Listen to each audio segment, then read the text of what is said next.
Hello বন্ধুরা, তোমাদের সবাইকে স্বাগত জানাই আমার এই ফ্যান্টম দুনিয়াতে। আশা করছি সবাই ভালো আছো। এবার থেকে তোমরা প্রতি মঙ্গল ও শুক্রবার নিয়মিতভাবে ছোট ও বড় গল্প পেয়ে যাবে এই চ্যানেলে। সেই গল্প আশা করি তোমাদের সবারই ভালো লাগবে।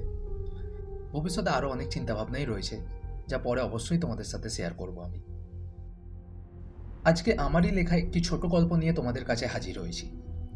যদি গল্পটি শোনার পর ভালো লেগে থাকে তাহলে গল্পটিকে একটি লাইক এবং চ্যানেলটিকে সাবস্ক্রাইব করতে অবশ্যই ভুলো না কিন্তু। আর তোমাদের মতামত অবশ্যই কমেন্টের মাধ্যমে জানিও কিন্তু। শুরু হচ্ছে আজকের গল্প, ওপারের মানুষ।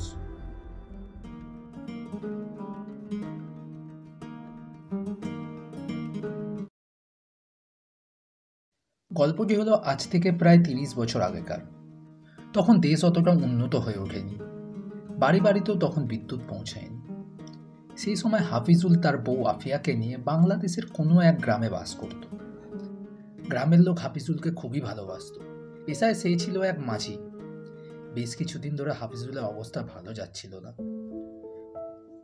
কয়েক মাস ধরে বৃষ্টি না হয় নদীর জলের স্তর অনেকটাই নিচে নেমে গেছে, তাই মাছও উঠছিল না ঠিক মতো। আর এই গরমে সারাদিন ধরে মাছ ধরাটাও প্রায় দায় হয়ে পড়েছে।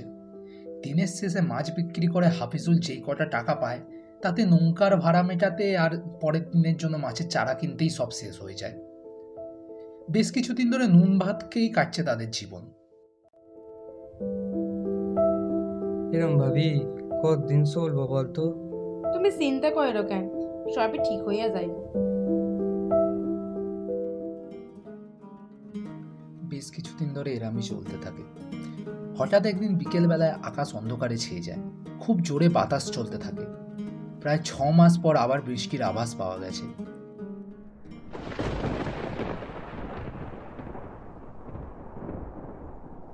আজ মনে হইতেছে বৃষ্টি হইব। হ, ঠিক বলতাছো। সেদিন হাফিজুল বাড়িতেই ছিল, কারণ সেই সময় তার স্ত্রী সন্তান সম্ভবা। তখন হাফিজুল ভাবে,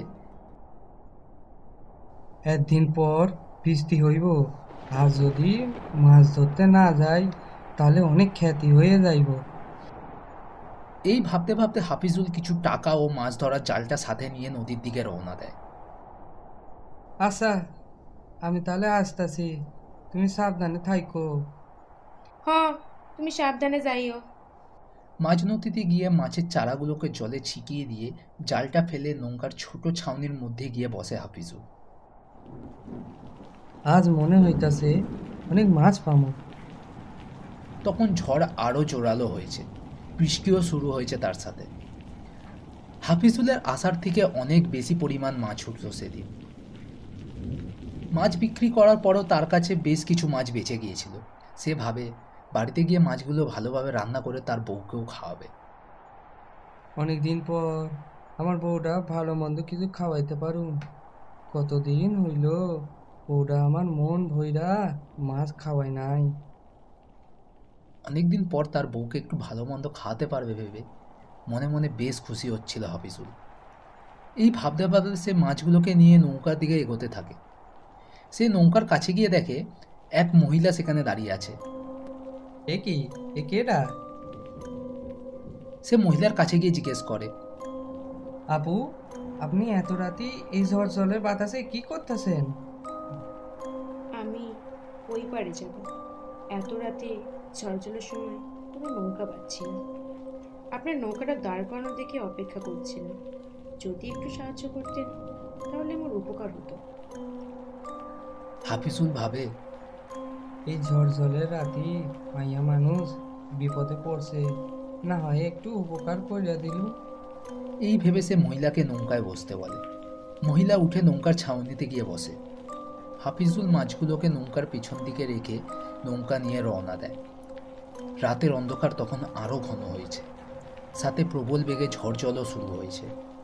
সে হঠাৎ পিছনের দিকে কিছু শব্দ শুনতে পায়। সে ভাবে মহিলার আবার কোনো বিপদ হলো নাকি। সে মহিলাকে জিজ্ঞেস করে, আপু, আপনি ঠিক আছেন তো? হাফিজুল হঠাৎ জলে ভারী কিছু পড়ে যাওয়া শব্দ পায়, আর নৌকাটাও বেশ দুলে ওঠে। এই এই এই এই এটা কি হইল? হাফিজুল নৌকার পিছনে গিয়ে দেখে সেখানে কতগুলি মাছের কাঁটা অবশিষ্ট পড়ে আছে। তার তখনই হঠাৎ মনে পড়ে যায় মাঝিদের মুখে প্রচলিত মিছু ডাইনির কথা। রাত বিরতে একা মাছ নিয়ে যাতায়াত করলে সেই ডাইনি মাছিদের পিছু নেয় আর তাদের দিকভ্রান্ত করে সে নিয়ে যায় তার নিজের দুনিয়ায়। হাফিজুলের সবকিছু মনে পড়তেই গা হাত পা বরফের মতো ঠান্ডা হয়ে গেল। হে আল্লাহ, আমাকে এক্ষুনি বাড়ি ফিরতে হইব। বউটা একা যে। সে আল্লাহর নাম করে আরো জোরে দাঁড় বইতে লাগলো। কিছুক্ষণের মধ্যে নৌকা পাড়ে গিয়ে ধাক্কা খেল। হাফিজুল যেন শরীরে প্রাণ ফিরে পেল। সে চারদিকে তাকিয়ে বুঝতে পারলো এ তার গ্রামে যাওয়ার রাস্তা। সে নৌকা ওখানেই ফেলে দিক বিদিক শূন্য হয়ে দৌড় দিল। রাস্তার দুপাশে জঙ্গলে নানা রকমের পৈশাচিক আওয়াজ ভেসে আসতে থাকে। হাফিজুল জ্ঞান হারাবে প্রায় সেই সময় ঘরের দরজায় গিয়ে কড়া নাড়ল সে। দরজাটা আস্তে করে খুলে গেল। হাফিজুল দেখল ওপাশ দিয়ে তার বউ লম্ফ নিয়ে তার দিকে এগিয়ে আসছে। হাফিজুল জ্ঞান হারাল। ভোর রাতের দিকে হাফিজুলের জ্ঞান ফিরল। তখন বাইরে থেকে ঝড়ের শোঁশো আওয়াজ আসছে। হাফিজুল তার বউকে ঘরে দেখতে না পেয়ে তার বউকে খোঁজাখুঁজি করতে চালু করে। হাফিজুল খুঁজতে খুঁজতে যখন রান্নাঘরের দিকে পৌঁছায় তখন সে বিদ্যুতের আলোয় যেটুকুনি দেখতে পায় পুরো রান্নাঘরের মাটি রক্তে ভেসে যাচ্ছে। একটা সদ্যজাত শিশুর অর্ধেক দেহ মাটিতে পড়ে আছে আর অর্ধেক দেহ আফিয়া চিপিয়ে চিপিয়ে খাচ্ছে। আর আফিয়ার পেট থেকে নাড়িগুলো ছিঁড়ে মাটি অব্দি ঝুলছে। হঠাৎ আফিয়া তার দিকে তাকিয়ে বলে ওঠে, অবা মানুষ খাবা? একদম তাজা, সদ্য পেট থেকে বার কইরাছি। ওগো খাবা? খাবা? না, খাবা? এ হইতে পারে না।